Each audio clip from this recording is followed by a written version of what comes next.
प्रभु चरित्र सुनिले को रसिया राम लखन सीता मन बसिया. வணக்கம். இன்னைக்கு 8ஆம் சோபாயில சொல்லி இருக்கிற கருத்துக்களை பத்தி விரிவா பார்ப்போம்.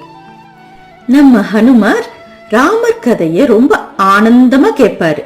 அவரு இதயத்துல ராமர், லக்ஷ்மணர் மற்றும் சீதை இந்த 3 பேரும் எப்பவுமே நிலைச்சிருப்பாங்க.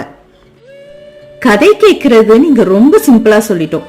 ஆனா அந்த காலத்துல ஹிந்துக்கள் கதை கேட்கறது மூலமா தன் ஆத்ம ஞானத்தை அடையறதாவும் அதன் வெளிப்பாடா தனக்குள்ள இருக்கிற தெய்வம் அதாவது சத்வ குணங்களை வளர்த்துக்கிட்டதாவும் சொல்லப்படுது. கதை கேட்கறது ஒரு காலத்துல ரொம்ப இம்பார்ட்டண்டா பார்க்கப்பட்டிருக்கு. புராண கதைகள் ஆத்ம ஞானத்தோட பாத்திரமா கருதப்பட்டிருக்கு. கதைகள் இதிகாசம், புராணம், மகாகாவியம், அக்கியானா, மகாத்மயா, சரித்ரா, கீதா, சம்பூன்னு பல வகைப்பட்டிருக்கு. இப்படி பல வகைப்பட்டாலும் எல்லா வகையோட குறிக்கோளும் ஆத்ம ஞானத்தை போதிக்கிறதா தான் இருந்தது.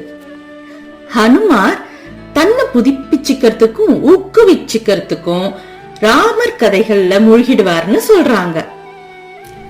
அந்த காரணத்தினால தான் ராமர் கதைகளை சொல்லும் போது ஹனுமார்க்காக ஒரு இடம் விடுறது பழக்கமா வந்தது.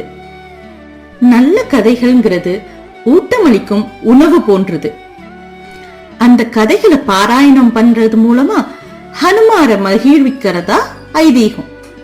இன்னொரு ஆங்கிள் பார்த்தா நாம இந்த புராண கதைகளை அடிக்கடி கேட்கும் போது ஒவ்வொரு டைமும் நம்ம சிச்சுவேஷனுக்கு ஏத்த மாதிரி புதுசா ஒரு பெர்ஸ்பெக்டிவ் கிடைக்கும்.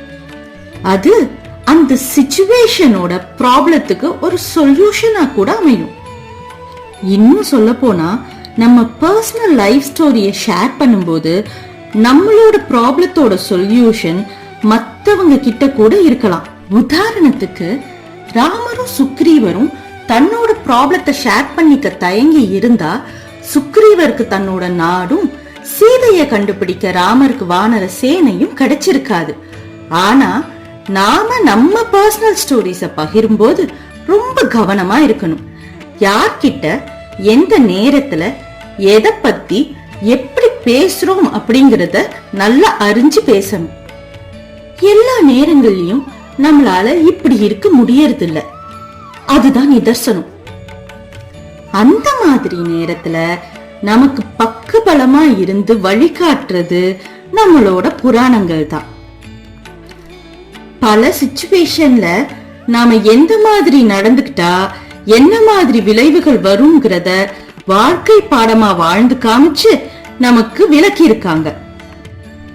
சூழ்நிலைகளை ஆராயறதுக்கும் எதிர்கொள்றதுக்கும் கத்து கொடுத்திருக்காங்க. இதனால தான் நாம புராணங்களை பத்தி தெரிஞ்சுக்கிறது அவசியமாகுது. அப்படிப்பட்ட மகாகாவியமா விளங்குறது தான் ராமாயணம். அந்த ராமாயணத்துல கஷ்ட காலத்திலையும் தர்மத்துல சிறந்து விளங்கின ராமர், லக்ஷ்மணர் மற்றும் சீதை தான் ஹனுமனோட இதயத்துல குடியிருக்காங்க. இப்போ இந்த ஸ்லோகத்தோட ஆர்டர் வைஸ் மீனிங் ஒரு தடவை பார்த்துடலாம். பிரபு சரித்திர, இங்க பிரபுன்றது ராமரை குறிக்குது. பிரபு சரித்திரனா ராமரின் கதைகள். சுனிபே கோ ரசியா, ரசிச்சு ரசிச்சு கேப்பீங்க.